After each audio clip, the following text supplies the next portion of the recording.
Au cours d'une conversation, bien près l'un de l'autre, elle me demanda ce que je voulais lui faire. Je compris alors qu'elle ne savait rien. Je lui expliquai donc les choses le plus poliment, le plus délicatement possible. Malgré mes explications, je compris que la lumière ne se faisait pas encore complètement dans son esprit. Il ne me restait plus qu'un moyen. « Donne-moi ta main », lui dis-je. Et cette main, je la posai sur mes organes. Tu sais comment est faite une femme, voilà comment est fait un homme. Comprends-tu maintenant ce que je t'ai expliqué et ce que j'attends de toi? Oui, je comprends, mais cet acte est trop humiliant. Jamais je ne pourrais me résoudre à l'accomplir.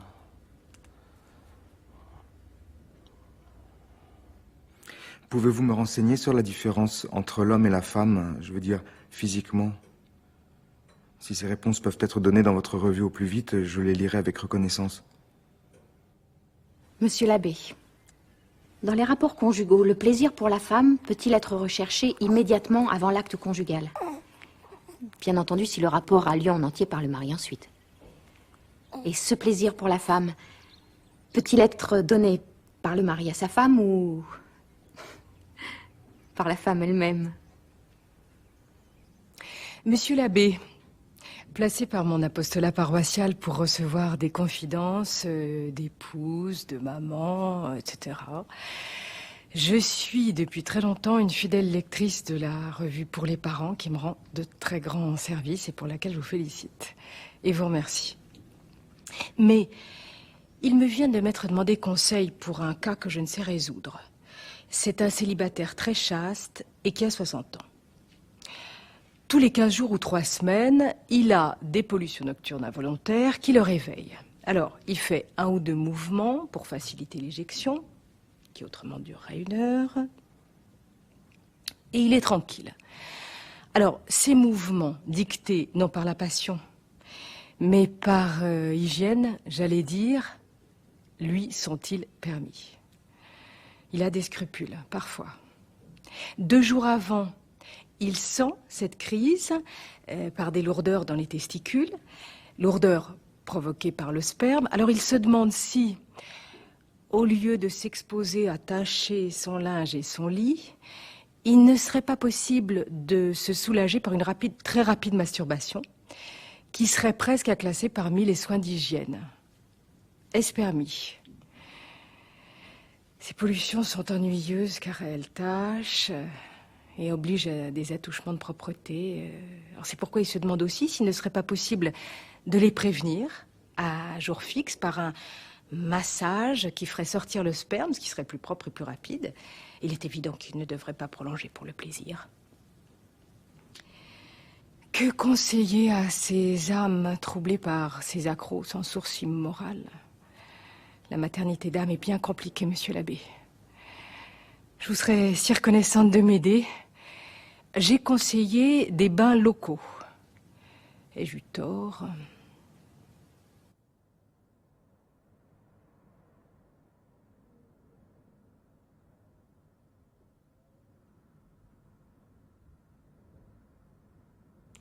Monsieur l'abbé, voudriez-vous bien avoir l'obligeante bonté de m'éclairer sur un cas pratique que l'on me pose? Un jeune homme de 33 ou 34 ans a eu des relations coupables avec une jeune fille de 17 ans. Celle-ci doit être mère vers mi-novembre. Le jeune homme appartient à une excellente famille chrétienne, même famille de prêtres, et bien considérée dans une petite paroisse rurale. Famille pas des plus riches, mais des plus vertueuses. J'insiste sur ce fait. Jeune homme intelligent et bon chrétien quand même. La jeune fille venue d'ailleurs, on ne sait d'où, domestique de ferme, légère et volage, sans famille aucune, fille naturelle et au-dessous de tout. On me demande si l'hypothèse du mariage est la seule possible vu l'énorme différence d'âge et de famille. Cette hypothèse a toutes les répugnances de la famille entière qui ne peut l'admettre, et même du jeune homme en question qui, malgré tout, à cause de son éducation extraordinairement chrétienne, a un bon fond de sérieux et regrette bien son acte. Veuillez, je vous prie, monsieur l'abbé, me dire confidentiellement, et sous quelques jours si possible, s'il n'y aurait pas moyen d'arranger toute chose que le mariage. Monsieur l'abbé, je viens vous demander de m'éclairer sur une chose qui me tourmente beaucoup. L'été dernier, je pensais me marier avec un ami d'enfance, divorcé, et qui espérait obtenir l'annulation religieuse de son premier mariage. Nous avons profité de cet espoir pour nous considérer un peu trop comme fiancés. Et avant de partir pour les colonies, il m'a beaucoup pressé contre lui pour m'embrasser plus longuement, plus complètement, sur la bouche. Depuis, je sais que l'annulation est impossible, et par là même notre mariage. Je suis très ignorante des choses de la vie, malgré mes 23 ans, ne désirant pas m'instruire sans en avoir besoin. Peut-être est-ce un tort. Alors vais-je vous dire une chose stupide et ridicule, mais... il me vient une terreur folle à me demander si un tel baiser pourrait suffire à me donner un enfant. J'ai d'abord repoussé l'idée, comme indigne de mon ami, mais elle me revient sans cesse et m'angoisse beaucoup. Si vous pouviez me dire que je n'ai rien à craindre et qu'il faut autre chose, vous me délivreriez d'un tel tourment. Avec mes remerciements anticipés. Étant jeune fille, je voyais le mariage sous une autre face. L'union des cœurs et des âmes dans l'intimité de chaque jour. La réalité est dure. L'acte conjugal me répugne depuis longtemps. Monsieur l'abbé, nous avons une petite fille de 22 mois qui a pris l'habitude en s'endormant de se tortiller les jambes en se remuant l'intérieur du vagin. Je me suis alors arrangée pour que ma fille ait toujours une occupation dans son parc et au besoin je l'en retirais de temps en temps. J'ai aussi suivi les conseils de l'église, en la laissant jamais traîner au lit, en retenant mes caresses et en lui disant « Dieu te voit ». Qu'y pouvons-nous faire? Nous faisons tout ce que nous pouvons en fait de remontrance, mais on ne peut guère gronder sérieusement un bébé de 22 mois. Quand elle a commencé, c'est plus fort qu'elle. Et l'instant d'après mon départ, elle recommence. Surtout que la nuit, je ne peux lui donner de dérivatifs. Je voudrais des conseils d'hygiène pour qu'elle s'endorme vite, ce qui diminuerait le danger. N'existe-t-il pas un appareil qui immobiliserait les cuisses et les reins et que je lui mettrais quand je la coucherais?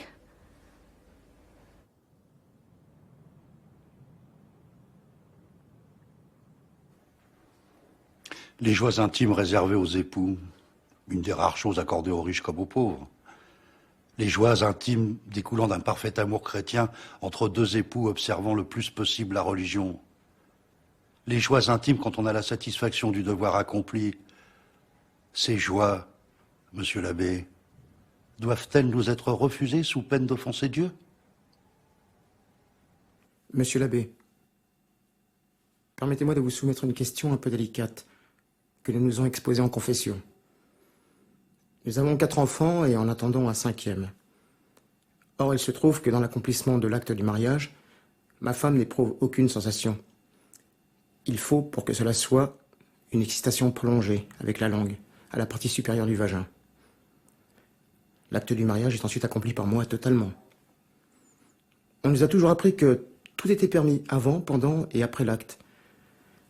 Mais tout de même, nous avons quelques scrupules quant à la manière que nous employons et quant à ce fait que les jouissances sont décalées. C'est pourquoi nous ne voulons pas déplaire à Dieu, mais nous ne voulons pas non plus priver ma femme des joies auxquelles, à mon sens, elle a droit, puisque très généreusement, elle accepte déjà les charges d'une nombreuse maternité. C'est pourquoi, dis-je, je viens vous demander vos avis. Nous sommes une belle famille chrétienne. Nous avons 8 enfants en 10 ans. Et c'est là le grave problème qui se pose à nous.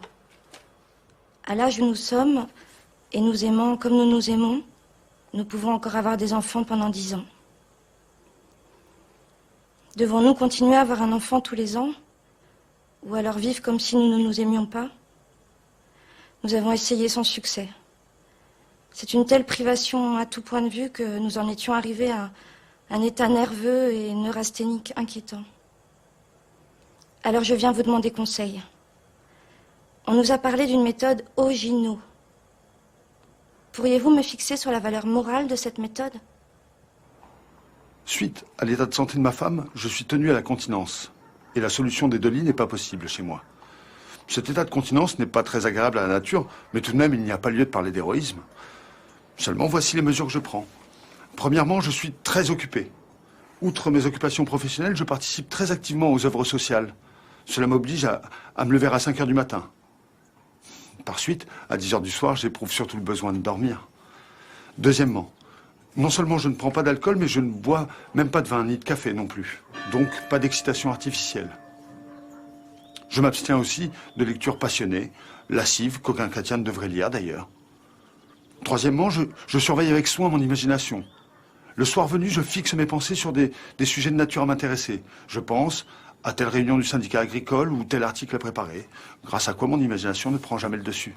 Et c'est l'imagination qui crée le désir. Enfin, naturellement, j'évite tout contact physique avec ma femme. Dans ces conditions, je vis avec elle comme je le ferais auprès d'un de mes amis. Le moment le plus pénible est celui d'un retour à la suite d'une assez longue absence. En pareil cas, il faut carrément se tourner le dos et se mettre à lire quelque chose d'intéressant. Jusqu'à ce que le sommeil vienne. Afin d'amortir au plus vite les dettes, j'ai repris mon occupation de jeune fille en confiant le bébé à ma mère qui habite près de nous.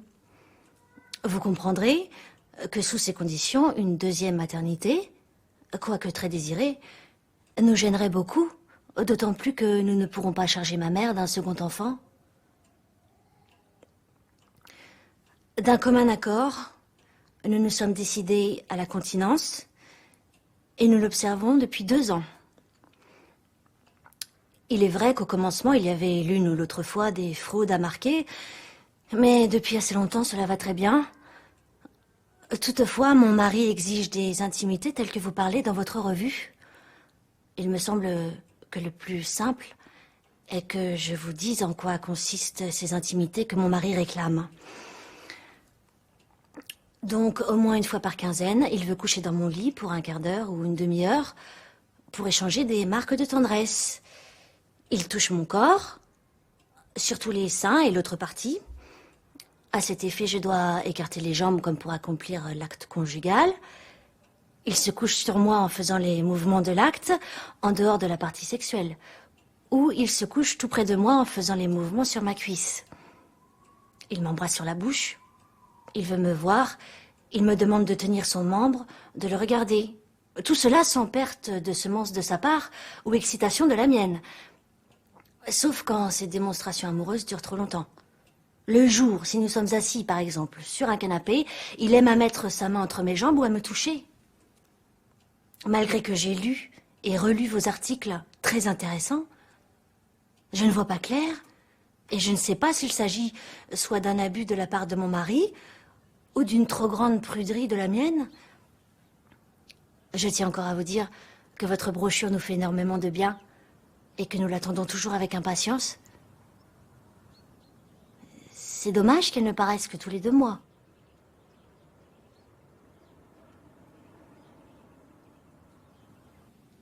Monsieur l'abbé, je suis un jeune homme de 23 ans, habitant une petite ville provinciale. Vers 15 ans, à l'âge où l'adolescent sent son cœur s'orienter vers l'amour féminin, brusquement éclata une amitié, une affection si vive pour un de mes camarades de collège qu'elle ne tarda pas à devenir véritablement de l'amour. De ce condisciple, je ne désirais qu'une chose, les marques extérieures et sensibles de l'amour. Sans connaître encore rien de l'union sexuelle, il m'est arrivé bien des fois de me dire en moi-même quel dommage que les hommes ne puissent pas se marier entre eux. Ne voyant en cela rien de mal. Cet amour violent resta toujours mon secret, mon ami n'ayant jamais connu mes tourments intérieurs. Cet amour aura 4 ou 5 ans. Maintenant, toute passion est morte, et ce jeune homme est redevenu le camarade de mes 12 ans.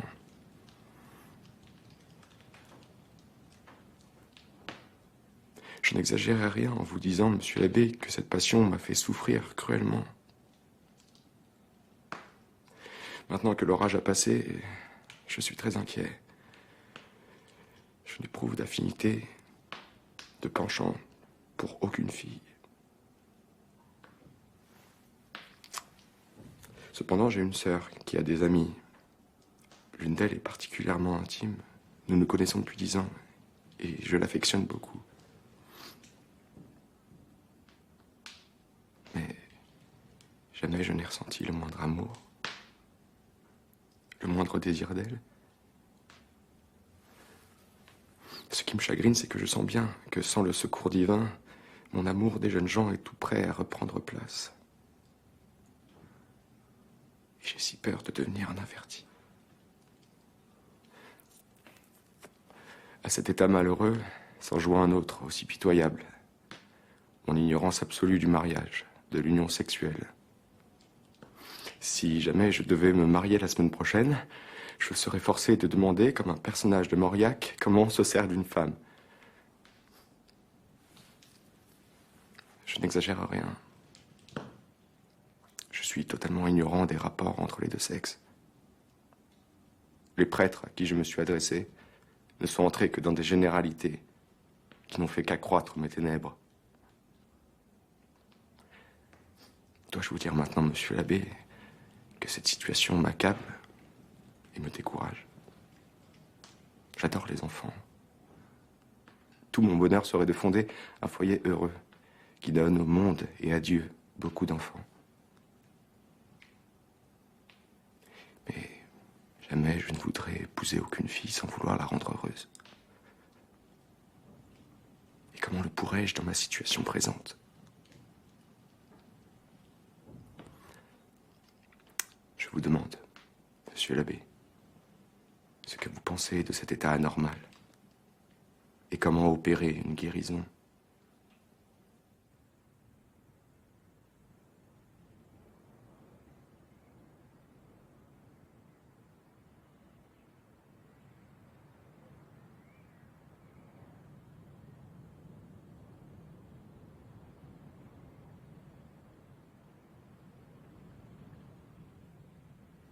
Monsieur l'abbé, je suis une ancienne de l'Institut Saint-Pierre. Mon père est docteur et ma mère extrêmement pieuse. Malgré ce milieu de choix dans lequel j'ai passé mes années d'enfance, j'ai eu un cousin et une amie plus grande que moi qui m'ont initiée à 8 ans à des pratiques d'impureté. Tant et si bien que je n'ai pu m'en défaire, même étant grande jeune fille, et malgré des luttes réelles. Heureusement, je me suis mariée jeune. J'ai eu le grand bonheur d'avoir 2 très beaux enfants qui ont maintenant 4 et 6 ans. Mais j'ai abîmé complètement ma santé. Je suis déprimée, amaigrie. Et aucun traitement ne réussit à me rendre mes forces. C'est un chagrin et un remords qui me poursuit constamment. J'ai gâché ma vie.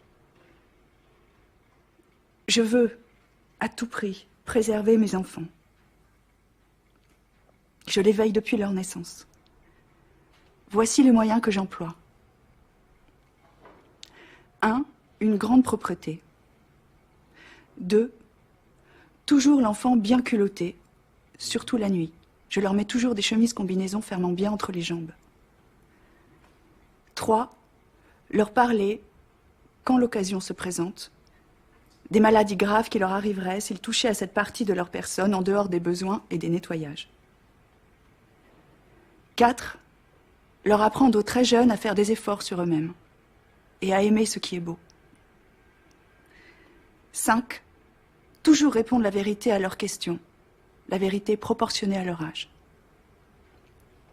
Je trouve le silence odieux et j'en veux tellement à ma mère de m'avoir laissé ainsi me débrouiller. Voici mon triste cas, monsieur l'abbé. S'il peut servir de documentation et éclairer des parents, j'en serais bien heureuse.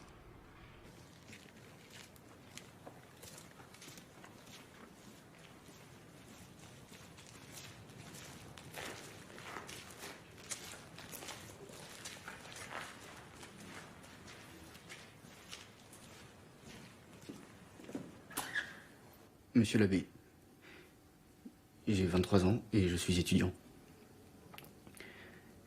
C'est parce que mon cas me paraît absolument particulier et dont aucun livre ne parle que je sens le besoin de vous en parler directement.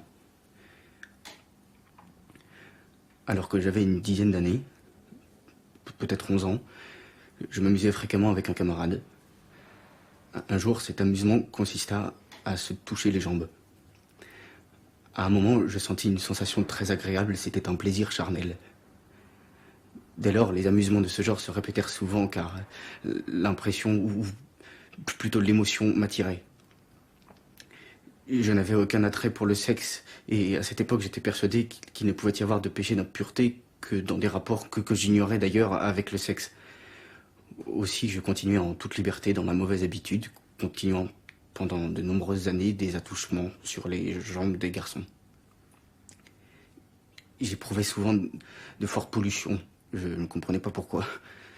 Je n'ai jamais été porté à toucher les parties sexuelles proprement dites, pour lesquelles j'avais une grande pudeur. Je n'ai jamais éprouvé d'attrait pour le sexe.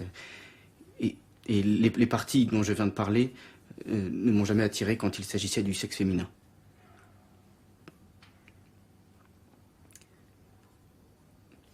Je m'étais un jour ouvert à un capucin et je lui avais demandé si c'était un péché d'aimer regarder les jambes des garçons. La question avait dû l'étonner, car il m'avait répondu non et ne m'avait demandé aucune explication. Je ne me suis plus jamais ouvert, jusqu'il y a 3 ans. Un hasard a contribué à m'ouvrir à un prêtre en confession.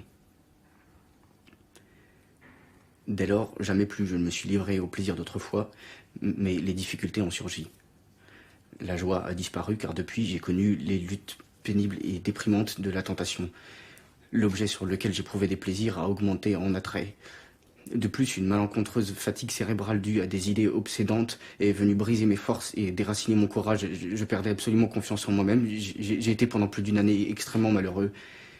Des scrupules augmentaient mes peines. Je n'avais qu'à voir ou à penser à un garçon pour qu'immédiatement, tant j'avais peur de tomber dans un péché mortel, j'éprouve une sensation de volupté.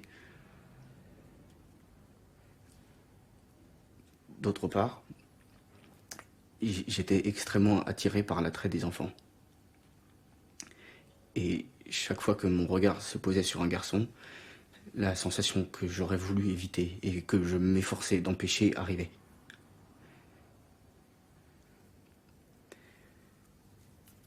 Cette situation s'est bien en partie modifiée, mais je suis loin d'être satisfait. Mon désir le plus ardent est d'arriver à ne plus sentir de sensation de volupté envers ces parties qui, en soi, ne devraient pas naturellement exciter le plaisir de la chair. Je comprends qu'on éprouve des sensations de volupté envers le sexe, car la nature le veut ainsi, mais je ne devrais pas en éprouver pour ces parties en question. Je dois pouvoir m'en corriger, car c'est contre nature. Il est vrai, malheureusement, que l'habitude est, comme on dit, une seconde nature.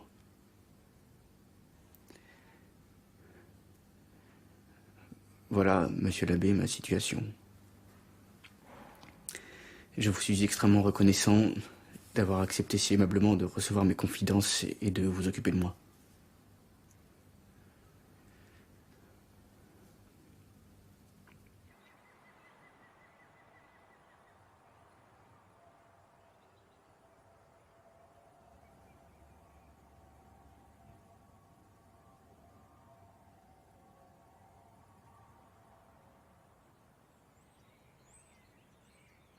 Je ne suis qu'une paysanne ignorée de tous au fond de sa ferme isolée dont elle ne peut sortir même le dimanche pour aller chercher du réconfort à la messe. Dans ces conditions d'existence, je porte le 11e et mon aîné a 13 ans. J'expérimente cette devise lue quelque part. Quand on n'en peut plus, en pouvoir encore. Par le mariage, on vivra avec un homme qui a des défauts, des travers, des erreurs de jugement, qui se croit toute autorité incontestée. Cet homme, c'est celui que Dieu lui-même a uni à notre existence. Nous devons l'aimer, envers et malgré tout. Ne faut-il pas qu'il y ait ici ou là des martyrs du mariage, comme il y en a eu de tout temps dans l'Église pour les nobles causes sous Néron? Nous admirons les chrétiens dans l'arène. Aujourd'hui, l'immolation est d'un autre genre. Elle est de tous les instants du jour et de la nuit, dans les multiples souffrances.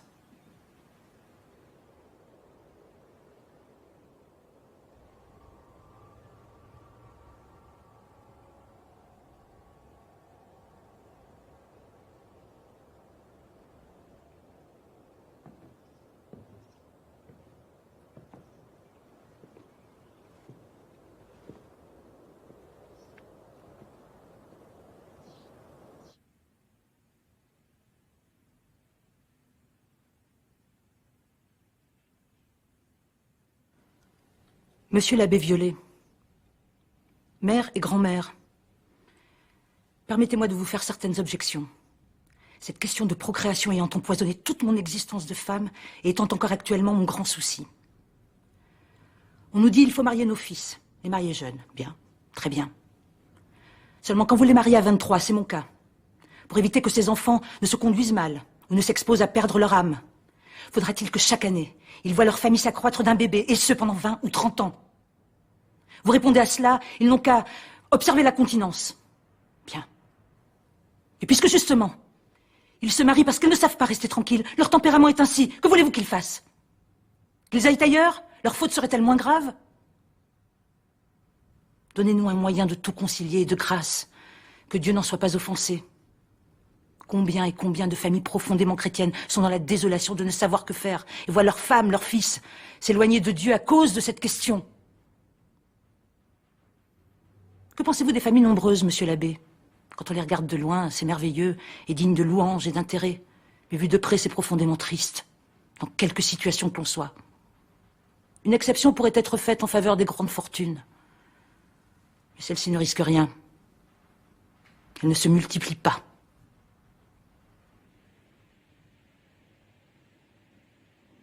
Faut-il admettre que la procréation d'un être humain soit livrée au seul hasard?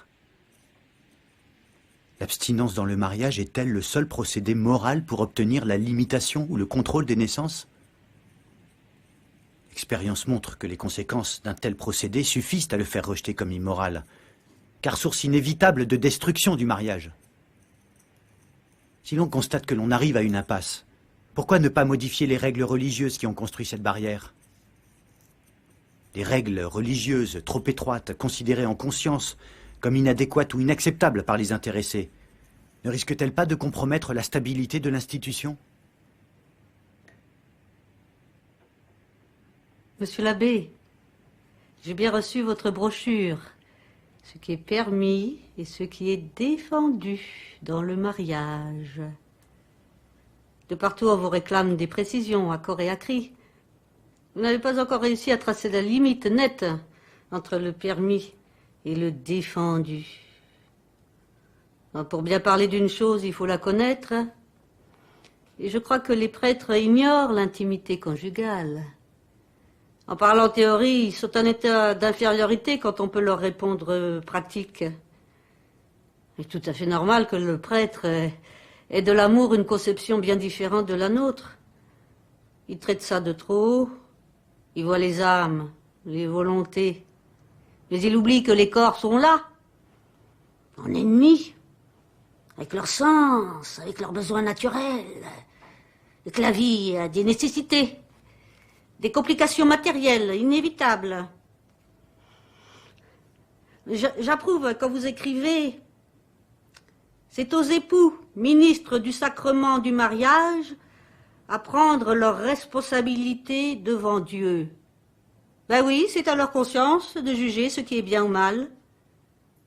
Il arrive ceci, que ma conscience, qui pourtant n'est pas ultra-moderne ni extra-souple, ma conscience ne comprend pas.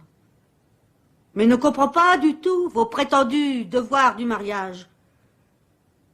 Je crois pas que Dieu a créé la femme dans le but exclusif d'être une boîte à ordures, un crachoir pour hommes, une fabrique d'enfants à jet continu et illimité. Il est inutile de bondir, ni de vous effaroucher, parce que je vous sers la vérité toute nue. Vous la fardez, vous l'adorez, pour mieux la faire accepter par la femme. Et au début, moi, j'ai marché avec vous, je l'avoue. Mais maintenant, je souris de vos théories, après en avoir pleuré. Est-ce que ce n'est pas une exigence morale excessive pour la femme d'imposer la continence à son mari, parce que c'est le seul moyen permis pour limiter les naissances? C'est l'Église seule qui est responsable des tiraillements, des jalousies qui surviennent dans les ménages. Au lieu de les unir, elle les désunit. Je vous lis. Si les caresses demandées par la femme rendent cette mortification plus difficile, l'épouse doit avoir la générosité de ne pas exposer son mari à pécher. Pour combattre les exigences de la jeune épouse, le moyen est simple, en effet. Dès le début du mariage, supprimer les caresses.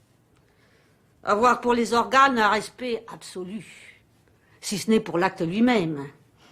Et comme il n'est pas rare que la femme subisse l'acte sans éprouver le moindre plaisir, ce qui ne l'empêche nullement d'avoir des enfants, elle ne pourra pas désirer des sensations qu'elle n'aura pas connues. Le privilège du plaisir est réservé au mari, à Sa Majesté le mâle, votre protégé. Car ce n'est pas encore assez qu'il ignore les souffrances de la naissance, et toutes les charges qui en résultent.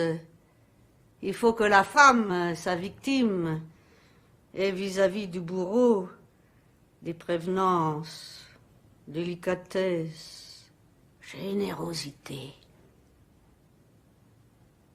Comme vous spéculez sur le cœur et la bonne volonté de la femme.